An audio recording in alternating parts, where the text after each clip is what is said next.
ওম শান্তি। Good morning. আজ 3 ফেব্রুয়ারি 2026।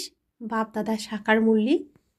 বাপদাদা বলছেন, মিঠে মিঠে বাচ্চে, তোমাদের স্মরণে থাকার পুরুষার্থ অবশ্যই করতে হবে, কেননা স্মরণের বলের দ্বারাই তোমরা বিকর্মাজিত হবে।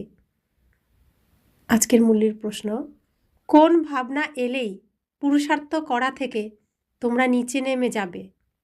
ঈশ্বরের সাহায্যকারী ক্ষুদাই খিদমতগার বাচ্চারা কোন সেবা চালিয়ে যাবে? উত্তর, কোনো বাচ্চারা মনে করে এখনও টাইম পড়ে আছে, পরে পুরুষার্থ করে নেব। কিন্তু মৃত্যুর কি কোনো ঠিকানা আছে, কোনো নিয়ম আছে? কাল করে একদিন মরে যাবে, সেই জন্য এমনটা ভেবো না যে অনেক বছর বাকি আছে, শেষে গ্যালপ করে নেব, এক লাফে করে নেব। এই ভাবনাই আরও নিচে নামিয়ে দেয়। যতটা সম্ভব স্মরণে থাকার পুরুষার্থ করে শ্রীমতের দ্বারা নিজের কল্যাণ করতে থাকো। ঈশ্বরের সহযোগী আত্মিক বাচ্চারা আত্মাকে বিকারমুক্ত করে পতিতদের পবিত্র করার সেবা করতে থাকবে। আজকের মুরলির প্রথমে গীত বেজেছে ওম নমঃ শিবায়। ওম শান্তি। বাচ্চাদের তো বোঝানো হয়েছে যে নিরাকার বাবা সাকার শরীর ছাড়া কোনো কর্ম করতে পারেন না, পার্ট প্লে করতে পারেন না। আত্মিক পিতা এসে ব্রহ্মার দ্বারা আত্মিক বাচ্চাদের বোঝান। যোগ বলের দ্বারাই বাচ্চাদের শতপ্রধান হতে হবে, তারপর শতপ্রধান বিশ্বের মালিক হতে হবে। বাচ্চাদের বুদ্ধিতে এটা আছে। প্রতিকল্পে বাবা এসে রাজযোগ শেখান। ব্রহ্মার দ্বারা আদি সনাতন দেবী দেবতা ধর্মের স্থাপনা করেন, অর্থাৎ মানব থেকে দেবতা বানান। মানুষ যারা দেবতা ছিল তারা এখন শূদ্র পতিত হয়ে গেছে। ভারত যখন পারস্পরিক ছিল তখন পবিত্রতা, সুখ, শান্তি সব ছিল। এটা 5000 বছরের কথা। সঠিক হিসেবপত্র বাবাই বসে বোঝান। বাবার থেকে উচ্চ আর কেউ নেই। সৃষ্টি বা ঝাড়, যাকে কল্পবৃক্ষ বলা হয়, তার আদি মধ্য অন্তের রহস্য বাবাই বলতে পারেন। ভারতে যে দেবী দেবতা ধর্ম ছিল তা এখন প্রায় লুপ্ত হয়ে গেছে। দেবী দেবতা ধর্ম এখন আর নেই। দেবতাদের চিত্র অবশ্যই আছে। ভারতবাসীরা এ বিষয়ে জানে। সত্যযুগে লক্ষ্মীনারায়ণের রাজ্য ছিল। শাস্ত্রে ভুল লেখা হয়েছে এই বিষয়ে, যার ফলে শ্রীকৃষ্ণকে দাপড়ে নিয়ে গেছে। বাবাই এসে সঠিক দিশা দেখান। তো যখন ধর্মের গ্লানি হতে শুরু হলো, সনাতন ধর্মের যারা তাদেরকে প্রেশার করা হলো অন্যান্য ধর্মে যাওয়ার জন্য, লুট তরা শুরু হলো, তখন আলাদা শক্তির প্রয়োজন হলো। সেই সময় পরমাত্মার আহ্বান করার জন্য শিবলিঙ্গ স্থাপন হলো। দেবী দেবতাদের চিত্র মূর্তি বানিয়ে তাদের পূজা করা শুরু হলো। তো পরমাত্মার পরেই শ্রীকৃষ্ণের পুজো দাপর যুগে এই পৃথিবীতে শুরু হয়। তো সেজন্য শ্রীকৃষ্ণকে দাপরে দেখানো হয়। তো বাবা বলছেন, শ্রীকৃষ্ণের সেখানে মূর্তি ছিল, জড় মূর্তি। সত্যিকারের শ্রীকৃষ্ণ তো সত্য যুগে ছিলেন। তো শাস্ত্র যারা লিখেছেন তারা অনুমান করে লিখেছেন, ভুল লিখেছেন, সময়টা ভুল লিখেছেন। বাবা এসে সঠিক করে দেন, সঠিক দিশা দেখিয়ে দেন। পথপ্রদর্শক যখন আসেন তখন সব আত্মারা মুক্তিধামে চলে যায়। সেই জন্যই তাকে বলা হয় সবার সদ্গতি দাতা। রচয়িতা একজনই হন, সৃষ্টিও একটাই, ওয়ার্ল্ডের হিস্ট্রি জিওগ্রাফিও এক, যার পুনরাবৃত্তি হয়। সত্যযুগ, ত্রেতাযুগ, দাপর যুগ, কলিযুগ, তারপর সঙ্গম যুগ। কলিযুগ হলো পতিত, সত্যযুগ পবিত্র। যখন সত্যযুগ হবে অবশ্যই কলিযুগের বিনাশ ঘটবে। বিনাশের পূর্বে স্থাপনা হবে। সত্যযুগে তো স্থাপনা হবে না। ভগবান আসেন তখনই যখন দুনিয়া পতিত হয়ে পড়ে। সত্যযুগ হলো পবিত্র দুনিয়া। পতিত দুনিয়াকে পবিত্র করে তোলার জন্য ভগবানকে আসতে হয়।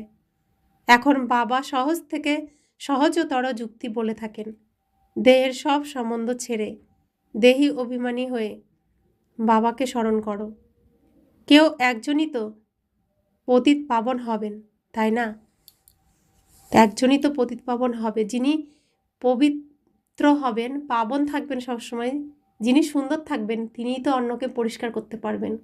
একজন নোংরা সহ আরেকজন নোংরা পরিষ্কার করতে পারবে না।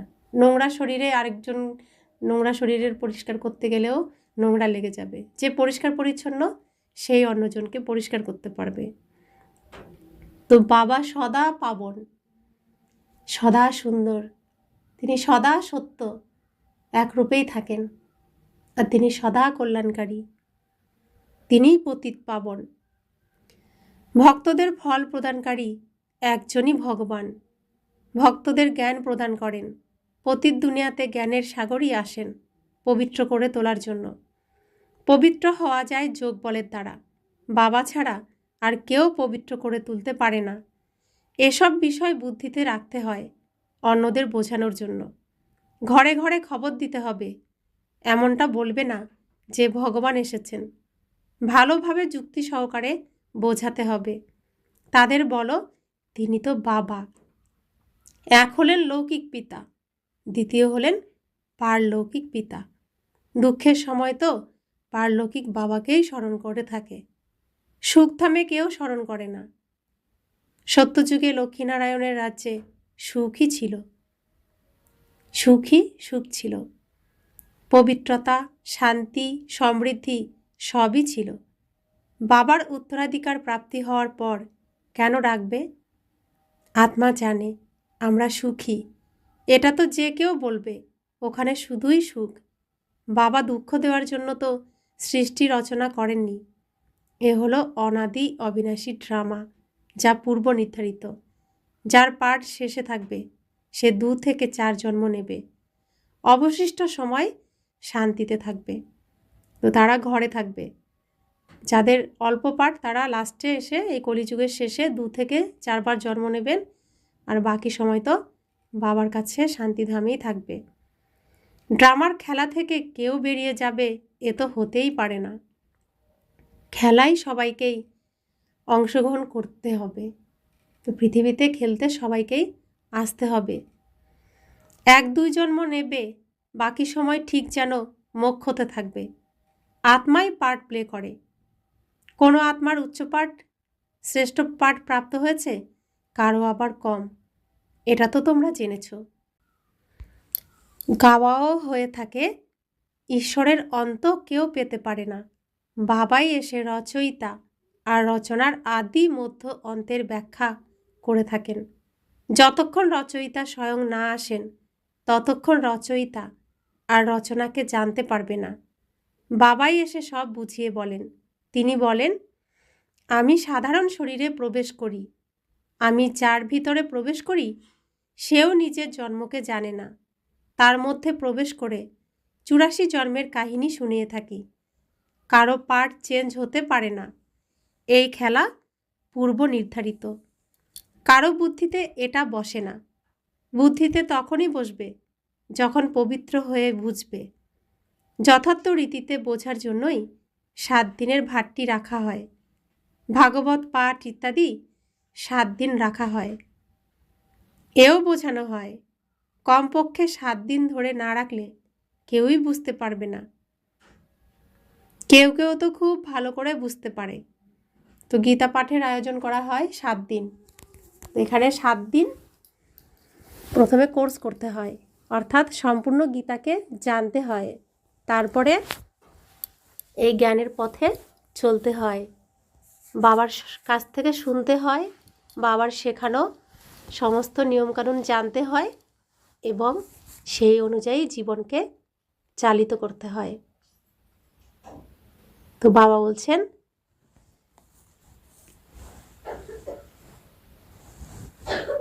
কমপক্ষে 7 দিন ধরে না রাখলে কেউ বুঝতেই পারবে না। কেউ কেউ তো খুব ভালো করে বুঝতে পারে, আবার কেউ কেউ 7 দিন বোঝার পরও কিছুই বুঝতে পারে না, বুদ্ধিতেই বসে না। বলে থাকে, আমি তো 7 দিন ধরে আসছি, কিন্তু আমার বুদ্ধিতে কিছুই বসেনি। উঁচু পদ না পাওয়ার হলে বুদ্ধিতে বসবে না, তবুও তো তার কল্যাণ হলো, তাই না? প্রজা তো এভাবেই তৈরি হয়। রাজ্যভাগ্য প্রাপ্ত করার জন্য গুপ্ত পরিশ্রম করতে হবে। বাবাকে স্মরণ করলেই বিকর্ম বিনাশ হবে। স্মরণ করো বা না করো, বাবার ডাইরেকশন এটাই। ভালোবাসার জিনিস তো স্মরণ হয়। ভক্তিমার্গেও গেয়ে থাকে, হে পতিত পাবন এসো।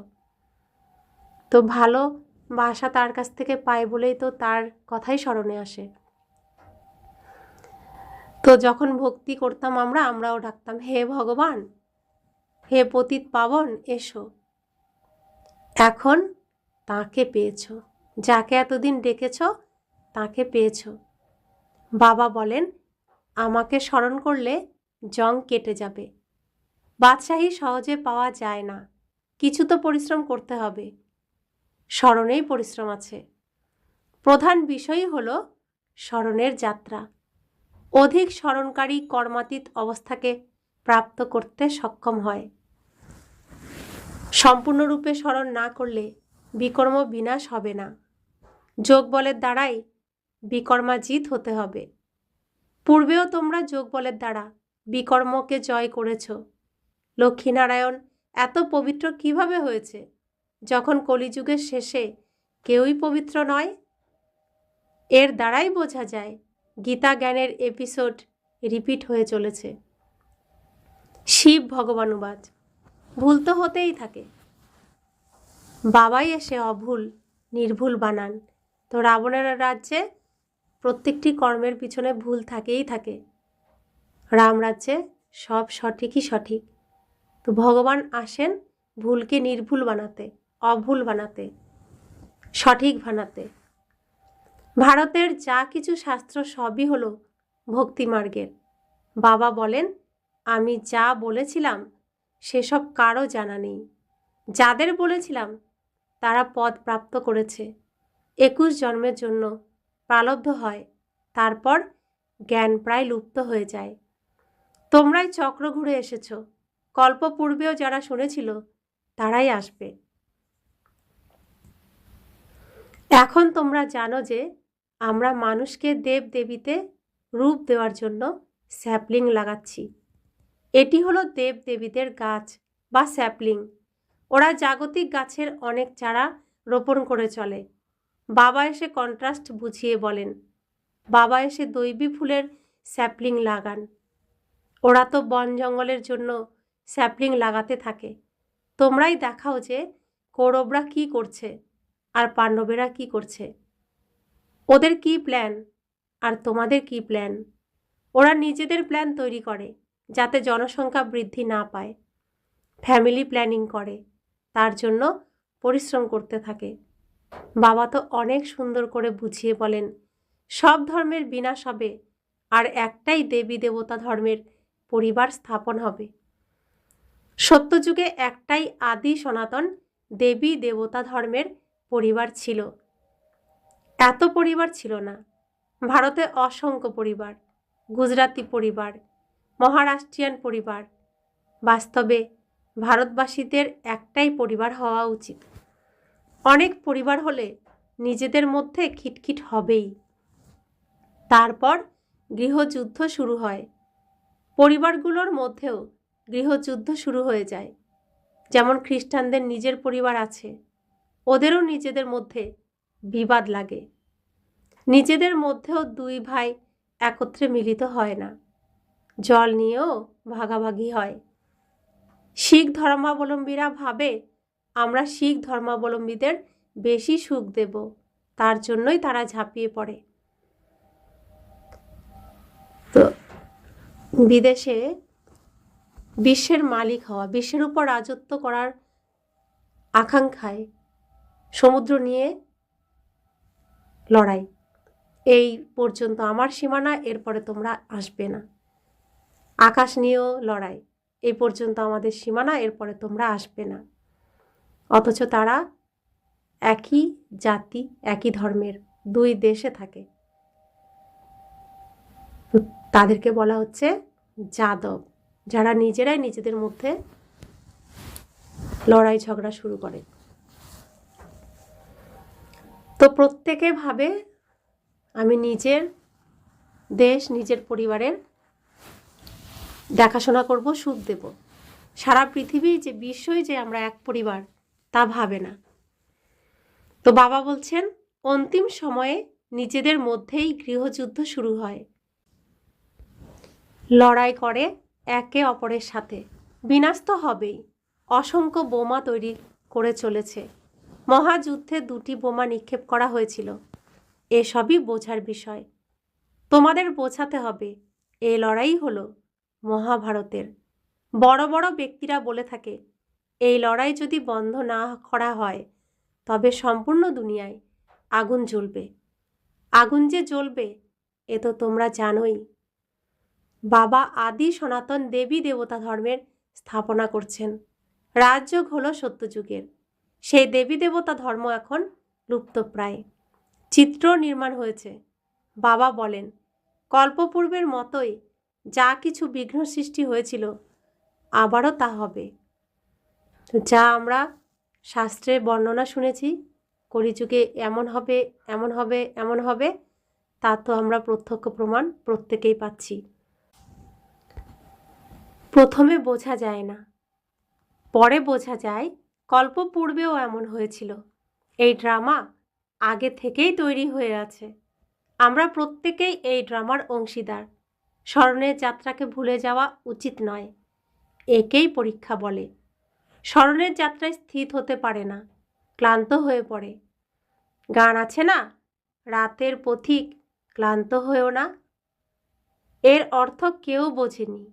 এ হলো স্মরণের যাত্রা, যেখানে রাত শেষ হয়ে দিন আসবে। অর্ধকল্প সম্পূর্ণ হওয়ার পর সুখ শুরু হবে। বাবা মনমনা ভবর অর্থও বুঝিয়েছেন। শুধুমাত্র গীতায় শ্রীকৃষ্ণের নাম লেখার জন্য সেই শক্তির ক্ষয় হয়েছে। কল্যাণ তো সবার হওয়া উচিত। সমস্ত মানুষের কল্যাণ করছি। তো আমরা দাপর যুগ থেকে শ্রীকৃষ্ণের মুখের উচ্চারিত গীতা সেই ভেবে আমরা শুনে এসেছি। তাহলে গীতা এত অধ্যয়ন করা, শোনানো, এত নিয়ম শৃঙ্খলার মধ্যে পালন করা সত্ত্বেও দাপর যুগের পরে কলিযুগ তো আসলো, গভীর অন্ধকারই তো আসলো। সেই গীতার দ্বারা আলো তো আসলো না। স্বয়ং ভগবান এসেছেন, তিনি গীত গেয়ে গেয়ে যে আমাদের সৃষ্টির রহস্য শোনাচ্ছেন, যাকে শ্রীকৃষ্ণের অন্তিম জন্মের অন্তিম শরীর ব্রহ্মাতনের দ্বারা শোনাচ্ছেন। এই হলো শ্রীকৃষ্ণের মুখের উচ্চারিত গীতা জ্ঞান, যা স্বয়ং ভগবান সত্য সত্যই এখন প্রত্যক্ষভাবে আমাদের ব্রহ্মা মুখ দ্বারা, অর্থাৎ শ্রীকৃষ্ণেরই বৃদ্ধ শরীরের বৃদ্ধ মুখ দ্বারা, অন্তিম মুখ দ্বারা আমাদের শোনাচ্ছেন। তো এটাই সেই মহাভারী লড়াইয়ের সময়, মহাভারতের লড়াই। কারণ সম্পূর্ণ দুনিয়ায় ছিল ভারত, মহাভারত। সেই মহাভারত আবার হতে চলেছে। ভারতের সেই রাজ্য জয় করার সময় এখন এসেছে। তো বাবা বলছেন, বাবা এসে এখন সমস্ত মানুষের কল্যাণ করছেন, বিশেষ করে ভারতের এবং সাধারণভাবে বিশ্বের। শ্রীমত অনুযায়ী আমরা সবার কল্যাণ করে চলেছি। যে কল্যাণকারী হবে সেই উত্তরাধিকার প্রাপ্ত করবে। স্মরণের যাত্রা ছাড়া কল্যাণ হতে পারে না। এখন তোমাদের বোঝানো হয় যে তিনি হলেন অসীম জগতের পিতা। বাবার কাছ থেকে তোমরা উত্তরাধিকার প্রাপ্ত করেছিলে। ভারতবাসীরাই 84 জন্ম গ্রহণ করেছিল। পুনর্জন্মের হিসেবও রয়েছে। কেউই জানে না যে 84 জন্ম কারা নিয়ে থাকে। শাস্ত্রে নিজেরাই নিজেদের মতো করে শ্লোক ইত্যাদি তৈরি করে শুনিয়ে থাকে। গীতা তো একই, কিন্তু তার টিকা, ভাষ্য অনেক করা হয়েছে। ওরা গীতার থেকে ভাগবতকে বেশি গুরুত্ব দিয়েছে। গীতার মধ্যে জ্ঞান আছে, আর ভাগবতে জীবন কাহিনী আছে। তো আমরা ছোটবেলা গীতা শুনেছি, যত বড় হয়েছি শুনি অমুকের গীতা, অমুকের লেখা গীতা ভালো, অমুকের লেখা গীতা ভালো। তো আমার মনে প্রশ্ন আসতো, কথা শ্রীকৃষ্ণের, তাহলে লিখছে অনেকে, তাহলে যারা লিখছে তাদের মনের কথাই তো লিখে দিচ্ছে, তো তাদেরটা শুনবো কেন? শুনলে তো শ্রীকৃষ্ণের যেটা আসল কথা সেটাই শুনবো। আসল কোথায় পাবো? সেই সত্য গীতা কোথায় পাবো? কেউ জানে না। তো ব্রহ্মা বাবার জীবন কাহিনী, সাকার ব্রহ্মা বাবা যতদিন তার সাকার শরীরে ছিলেন, সেই শরীরে যে যে লীলা ভগবান এসে করেছেন সেটাই ভাগবতে বর্ণিত। ব্রহ্মা বাবা শরীর ছাড়ার পরে অব্যক্ত যে বাণী সেটাই গীতা রূপে পরিচিত, সেটাই গীতা জ্ঞান রূপে পরিচিত। ভাগবতের মধ্যে কিছু অংশ গীতা।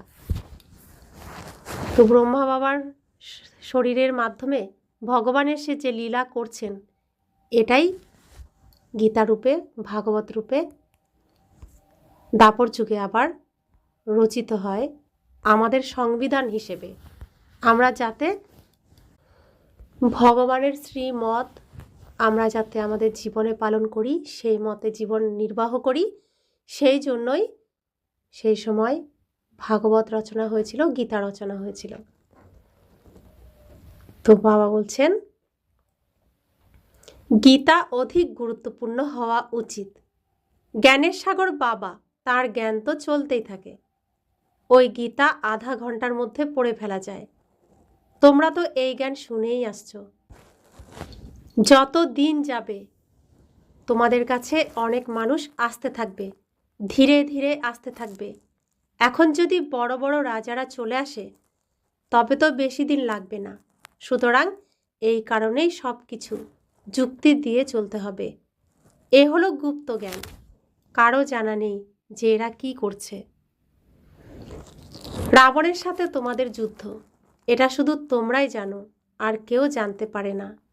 ভগবানুবাজ, তোমরা শতপ্রধান হওয়ার জন্য আমাকে স্মরণ করলে তোমাদের পাপ নাশ হয়ে যাবে। পবিত্র হলে তবেই তো সাথে নিয়ে যাব। জীবন মুক্তি সবাইকে পেতে হবে, রাবণ রাজ্য থেকে মুক্ত হয়ে যাবে। তোমরা লিখেও থাকো, আমরা শিব শক্তি ব্রহ্মাকুমার ব্রহ্মাকুমারী পরমপিতা পরমাত্মার শ্রীমতে শ্রেষ্ঠ দুনিয়া স্থাপন করব 5000 বছর পূর্বের মতো। 5000 বছর আগে শ্রেষ্টাচারী দুনিয়া ছিল। বুদ্ধিতে এটা বসাতে হবে। প্রধান পয়েন্টসগুলো বুদ্ধিতে ধারণ হলে তবেই স্মরণের যাত্রায় থাকতে পারবে। পাথর বুদ্ধি হয়ে গেছো না? কেউ মনে করে এখনো সময় আছে, পরে পুরুষার্থ করব, কিন্তু মৃত্যুর তো কোনো ঠিকানা, কোনো নিয়ম নেই। কাল কাল করতে করতে কালই মরে যাবে। পুরুষার্থ তো করেনি, তাই এমন ভেবো না যে এখনো অনেক বছর পড়ে আছে। এই ভাবনায় আরও নিচে নামিয়ে দেবে। যতটা সম্ভব পুরুষার্থ করতে থাকো। শ্রীমত অনুসারে প্রত্যেককেই নিজের কল্যাণ করতে হবে। নিজেকে যাচাই করতে হবে, কতখানি বাবাকে স্মরণ করি আর কতটুকু বাবার সার্ভিস করি। তোমরা আত্মিক পিতার আধ্যাত্মিক সহযোগী। আত্মা পতীত থেকে পাবন কিভাবে হয় তার যুক্তি বলে দাও তোমরা। দুনিয়াতে ভালো এবং মন্দ দুই ধরনেরই মানুষ আছে, প্রত্যেকের আলাদা আলাদা পার্ট। এ সবই অসীম জগতের বিষয়। প্রধান শাখা প্রশাখাই গণনা করা হয়, পাতা তো অসংখ্য। বাবা বোঝাতেই থাকেন, বাচ্চারা পরিশ্রম করো। সবাইকে বাবার পরিচয় দিলে বুদ্ধিযোগ বাবার সাথে জুড়ে যাবে। বাবা সব বাচ্চাদের বলেন, পবিত্র হলে মুক্তিধামে চলে যাবে। দুনিয়া তো জানেই না যে মহাভারতের লড়াই শেষে কি হবে। জ্ঞান যজ্ঞ রচনা করা হয়েছে, কেননা নতুন দুনিয়া চাই। আমাদের যজ্ঞ সম্পূর্ণ হলে এই যজ্ঞে সব কিছুই সহা হয়ে যাবে। আমাদের যজ্ঞ সম্পূর্ণ হলে আমরা যে এই দুনিয়ার সমস্ত কিছু, রাবণের দুনিয়ার বিদেশি জিনিস বর্জন করছি, আর বিদেশি জিনিস সব কিছু আমরা পুড়িয়ে ফেলছি, যেদিন সমস্ত দুনিয়ার সমস্ত নোংরা আবর্জনা, বিদেশি যা কিছু, রাবণের যা কিছু সব কিছু পুড়িয়ে ফেলব, সেদিন আমাদের রাজ্য আমরা ফিরে পাব। তো এই যজ্ঞে আমরা সব কিছুই সাহা করে দিচ্ছি। প্রথমে আমাদের সাহা করতে হবে, আমাদের দেখে অন্যরা করবে। আমরাই যদি না করতে পারি তো অন্যরা কেন করবে? তা আমরা প্রত্যেকের পথপ্রদর্শক। বাবা বলেছেন আমরা পাইলট, আমরা বিশ্ব পরিবর্তক, আমরা বিশ্ব কল্যাণকারী। তো আমরাই করব, আমরা বাবার আশার দীপক। अच्छा, मीठे मीठे सिकिला दे बच्चों प्रति माता पिता बाप दादा का याद प्यार और गुड मॉर्निंग। रूहानी बाप की रूहानी बच्चों को नमस्ते। हम रूहानी बच्चों की रूहानी माता पिता बाप दादा को याद प्यार गुड मॉर्निंग और नमस्ते नमस्ते नमस्ते। शुक्रिया बाबा, शुक्रिया बाबा, शुक्रिया। धारणार जन्य मुख्य सार। प्रथम धारणा, এই ড্রামা পূর্ব থেকেই রচিত, সেই জন্যই বিঘ্নে ঘাবড়ে যাবে না। বিঘ্নের মধ্যেও স্মরণের যাত্রায় যেন ভুল না হয়। ধ্যান রাখা উচিত স্মরণের যাত্রা যেন কখনো থেমে না যায়। দ্বিতীয় ধারণা, পারলৌকিক বাবার পরিচয় সবাইকে দেওয়ার সময় পবিত্র হওয়ার যুক্তি বলে দিতে হবে। দৈবী বৃক্ষে স্যাপলিং লাগাতে হবে। বরদান, আমিত্ব ভাব এর ত্যাগ করে সেবাতে সদা ডুবে থাকা। ত্যাগ মূর্তি সেবাধারী ভব। সেবাধারী সেবাতে সফলতার অনুভূতি তখনই করতে পারবে যখন আমিত্ব ভাবের ত্যাগ করবে। আমি সেবা করছি, আমি সেবা করেছি, এই সেবা ভাবের ত্যাগ। আমি সেবা করছি, আমি সেবা করেছি, এই সেবা ভাবের ত্যাগ, আমি ভাবের ত্যাগ। আমি করিনি, কিন্তু আমি হলাম করণহার, করাবনহার হলেন বাবা। আমিত্ব ভাব বাবার লাভে লীন হয়ে যাবে। একে বলা হবে সেবাতে সদা ডুবে থাকা ত্যাগ মূর্তি, সত্যিকারের সেবাধারী। যিনি করানোর মালিক তিনি করাচ্ছেন, আমি তো হলাম নিমিত্ত। সেবাতে আমিত্ব ভাব মিক্স হওয়া অর্থাৎ মোহতাজ হওয়া। সত্যিকারের সেবাধারীর মধ্যে এই সংস্কার থাকবে না। সত্যিকারের যে সেবাধারী হবে তার মধ্যে আমিত্ব ভাব থাকবে না, আমি তুমি এসব কোনোভাবেই থাকবে না, এই সংস্কার থাকবে না। সব সময় তার আচরণে থাকবে বাবা করাচ্ছেন, বাবার যজ্ঞের আমি সহযোগী আত্মা। স্লোগান, ব্যর্থকে সমাপ্ত করে দাও, তাহলে সেবার অফার সামনে আসবে। ব্যর্থকে সমাপ্ত করে দিলেই সেবার অফার আসতে থাকবে। বাবা সেবার বিভিন্ন ফিল্ডে যাওয়ার জন্য সেবা সামনে নিয়ে আসবে, সেবা করার অফার দেবেন। অব্যক্ত ইশারা, একতা আর বিশ্বাসের বিশেষত্বের দ্বারা সফলতা সম্পন্ন হও। একতার জন্য নিজের মধ্যে সমাহিত করার শক্তি চাই। এর দ্বারা অন্যদের সংস্কারও অবশ্যই শীতল হয়ে যাবে। সদা একে অপরের মধ্যে স্নেহ আর শ্রেষ্ঠতার ভাবনা দিয়ে সম্পর্কে এসো। গুণগ্রাহী হও, তাহলে একতা বজায় থাকবে। তোমাদের সংগঠনের শুভ ভাবনা অনেক আত্মাদেরকে ভাবনার ফল প্রদান করার নিমিত্ত হবে, তাদের নতুন রাস্তা প্রাপ্ত হবে।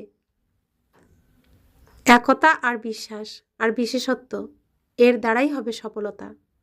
তো প্রত্যেকের মধ্যে আমরা এক পিতার সন্তান, একই পরিবারের আমরা আত্মা, আর একে অপরকে আমরা প্রত্যেকের বিশেষ গুণের দ্বারাই তাদের প্রতি নজর রাখব, আত্মার প্রতি নজর রাখব, আত্মার বিশেষ বিশেষ গুণের প্রতি নজর রাখব। আমরা বাকি ব্যর্থ যা কিছু আছে সব কিছুকে নজর আন্দাজ করব, অর্থাৎ দেখেও দেখব না। ওম শান্তি।